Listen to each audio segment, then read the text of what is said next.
اللہ کے پیغمبر کی نگاہ میں بھی حضرت امیر معاویہ کا مقام بھی کوئی معمولی نہیں ہے۔ حضرت امیر معاویہ رضی اللہ تعالیٰ عنہ کو خراج عقیدت پیش کرتے ہیں، حضرت امیر معاویہ کو سلام عقیدت پیش کرتے ہیں کہ اللہ ہماری آواز کو دمشق ملک شام میں حضرت امیر معاویہ کی قبر تک پہنچا دے۔ آج یہ دیوانے بیٹھ کر کے اے امیر معاویہ آپ کی عظمتوں کو سلام پیش کر رہے ہیں۔ اگر کسی نے امیر معاویہ کی توہین کا ارادہ کر لیا تو ہم نے امیر معاویہ کی عزت پر بات کرنے کا ارادہ کر لیا۔ آسمان تو گواہ بن جانا، زمین تو گواہ بن جانا، دونوں دیوار کو گواہ بنا دینا کہ اللہ ہماری آواز کو آج اس امیر معاویہ کی قبر تک پہنچا دے کہ اے امیر معاویہ تیری عظمتوں کو سلام ہے، تیرے لیے نبی کے ہاتھ اٹھے ہیں۔ نبی نے دعا مانگ کر کہا تھا اللہم اجعلہ ہادیا، کہ اللہ معاویہ کو ہادی بنا دے۔ اللہ کے پیغمبر نے ہاتھ اٹھا کر کہا تھا مہدیہ، کہ اللہ معاویہ کو ہدایت یافتہ یعنی کامل ہدایت یافتہ بنا دے، کامل ہدایت پر آنے والا بنا دے۔ اے امیر معاویہ آپ کی اس عظمت کو سلام ہے۔ اللہ کے نبی نے فرمایا تھا وحدی بھی، اللہ معاویہ کے ذریعے لوگوں کو ہدایت دینا۔ اے امیر معاویہ آپ کی اس عظمت کو سلام ہے۔ اللہ کے نبی نے فرمایا تھا اللہم علمہ الکتاب، کہ اللہ معاویہ کو کتاب کا علم دے دے۔ معاویہ آپ کی اس عظمت کو سلام پیش کرتے ہیں۔ اللہ کے نبی نے فرمایا تھا کہ اللہ معاویہ کو حساب کا علم دے دے۔ اے معاویہ آپ کی اس عظمت کو سلام ہے۔ اللہ کے نبی نے فرمایا تھا اللہ معاویہ کو عذاب سے بچا لینا۔ اے امیر معاویہ آپ کی اس عظمت پر بھی آپ کو سلام پیش کرتے ہیں۔ معاویہ نبی کی سواری پر سوار ہوتے ہیں۔ معاویہ آپ کی اس عظمت کو سلام ہے۔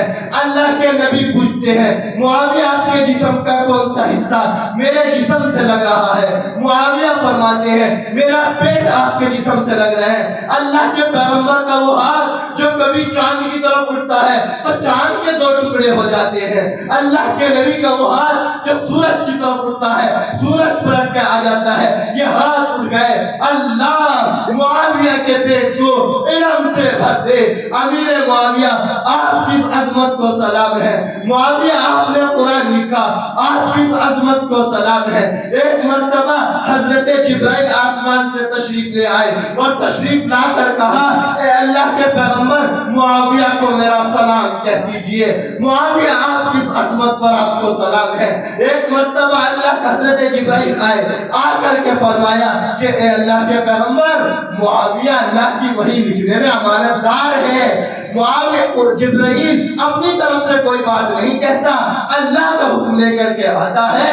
اللہ نے بتا دیا معاویہ اللہ کی وحی کو لکھنے میں امانت دار ہے۔ معاویہ آپ کی اس عظمت کو سلام ہے۔ حضرت علی نے فرمایا معاویہ کی حکومت کو غلط نہ سمجھنا۔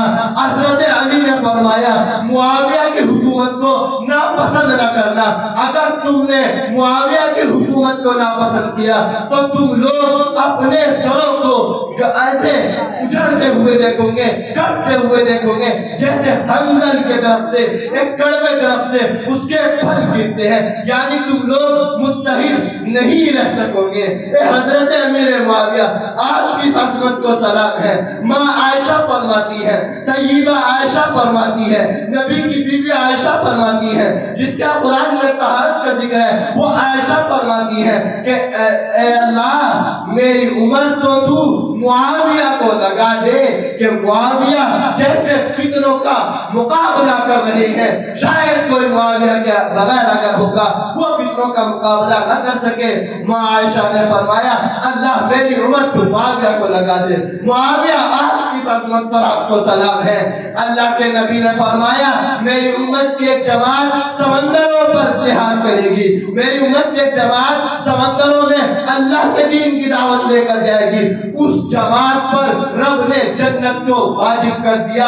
اس جماعت کو لے جانے والا جو سب سے پہلا شخص ہے وہ امیر معاویہ بن ابی سفیان ہے، اس کی پوری جماعت پر جنت واجب ہے۔ معاویہ آپ کی عظمت پر آپ کو سلام ہے۔ معاویہ ایک مرتبہ اللہ کے نبی کو وضو کراتے ہیں، معاویہ آپ کی عظمت پر آپ کو سلام ہے۔ وضو کرتے کرتے پیغمبر فرمانے لگے معاویہ اللہ تجھے حکومت دے گا تو تو حسن سلوک کرنا۔ معاویہ کو کہتے ہیں مجھے یقین ہو گیا تھا اللہ مجھے حکومت اب ضرور دے گا۔ معاویہ آپ کی عظمت پر آپ کو سلام ہے۔ حضرت حسن نے، حضرت حسین نے حضرت امیر معاویہ کے ہاتھ پر بیعت کی، ان سے صلح کی، ان کو امیر المومنین بنا دیا۔ معاویہ آپ کی عظمت پر آپ کو سلام ہے۔ حضرت عبداللہ ابن عباس فرماتے ہیں کہ معاویہ سے زیادہ کوئی خلافت کا حقدار ہی نہیں ہے۔ معاویہ آپ کی عظمت پر آپ کو سلام ہے۔ حضرت عبداللہ ابن عباس فرماتے ہیں کہ ہمارے درمیان میں جو سب سے بڑا عالم اب موجود ہے وہ معاویہ بن ابی سفیان ہے۔ معاویہ آپ کی عظمت پر بھی آپ کو سلام ہے۔ اللہ کے نبی نے آپ کو دعائیں دی، آپ کی تمام عظمتوں پر آپ کو سلام ہے۔ حضرت عبداللہ ابن عمر فرماتے ہیں کہ میں نے نبی کے بعد معاویہ سے زیادہ شان و شوکت والا کوئی نہیں دیکھا۔ معاویہ آپ کی عظمت پر آپ کو سلام ہے۔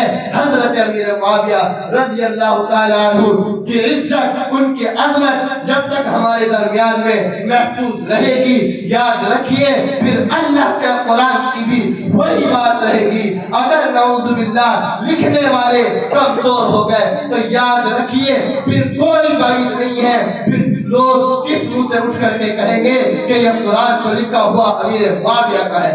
جب تک امیر معاویہ کی عزت بتائی جائے گی ہم سر اٹھا کر کہیں گے قرآن لکھنے والا یہی معاویہ ہے۔ اور معاویہ مولانا معاویہ صاحب ہمارے درمیان تشریف لا چکے ہیں۔